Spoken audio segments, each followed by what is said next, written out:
পরিবারকে 3 লক্ষ টাকা করে অনুদান দেওয়া হয়েছে। আমরা এই অসহায় পরিবারের যদি সেভাবে উপযুক্ত থাকে আমরা চেষ্টা করব একজন করে বিদেশে। আমাদের যে ভাইরা মৃত্যুবরণ করেছেন তাদের সাহায্যার্থে গণপ্রজাতন্ত্রী বাংলাদেশ সরকারের মাননীয় প্রধানমন্ত্রীর নির্দেশ ক্রমে আমাদের প্রবাসী কল্যাণ মন্ত্রণালয়ের পক্ষ থেকে ওয়েলনেস কল্যাণ বোর্ডের থেকে প্রতিটি পরিবারকে 3 লক্ষ টাকা করে অনুদান দেওয়া হয়েছে।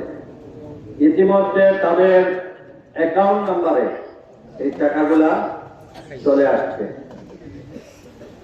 আমরা আশা করি তারা এই টাকাটা তাদের ব্যাংকের মাধ্যমে পেয়ে যাবেন।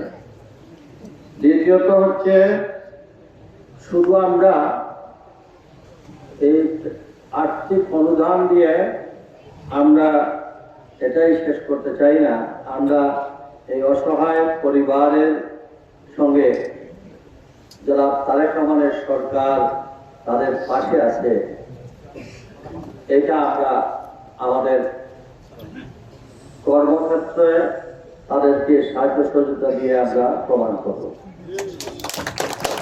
আমাদের বর্তমান সরকার এই প্রবাসীদের যে রেমিটেন্স তারা পাঠায় তাদেরকে যেভাবে আমরা যে রেমিটেন্স যোদ্ধা বলি, আমরা তাদেরকে সেইভাবে মূল্যায়ন করার জন্য বর্তমান সরকার বিভিন্ন পদক্ষেপ নিয়েছেন। আপনারা শুনলে খুশি হবেন, এই প্রবাসীদের জন্য নানাবিধ সমস্যা সমাধানের লক্ষ্যে এবং তাদের সাহায্যার্থে তাদের প্রতি আগামী কিছুদিনের মধ্যেই মাননীয় প্রধানমন্ত্রী তাদের বিভিন্ন সুযোগ সুবিধা দিয়ে সেটা ঘোষণা করা হবে রাষ্ট্রীয়ভাবে। আমার মনে হয় সেটা আরো 1 মাস খানেকের মধ্যেই সেটা আপনার জাতির সামনে সেটা প্রকাশ। পরিবারের পক্ষে আমি এখানকার আমাদের বিএনপি নেতৃবৃন্দ, জমিয়ত নেতৃবৃন্দ, সংসদ সদস্য সহ যারা আছেন, আমাদের প্রশাসনের যারা আছেন ইউনো, তাদেরকে বলবো, এখানে দেখছি ছোট ছোট শিশু বাচ্চারা আছে, তাদের লেখাপড়ার বিষয়টা আমার কাছে অবহিত করবেন। আমরা তার বাচ্চাদের লেখাপড়ার যা খুব লাগে আমরা সেটা ব্যবস্থা নেব।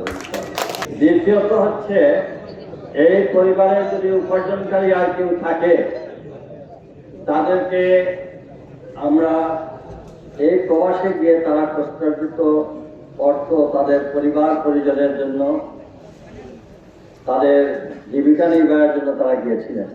হয়তো মহান রব্বুল আলামিনের সাথে আমরা কৃতজ্ঞতা প্রকাশ করি জন্য আল্লাহ তাআলা যেটা সিদ্ধান্ত নেন তার পিছনে একটা ভালো কিছু থাকে।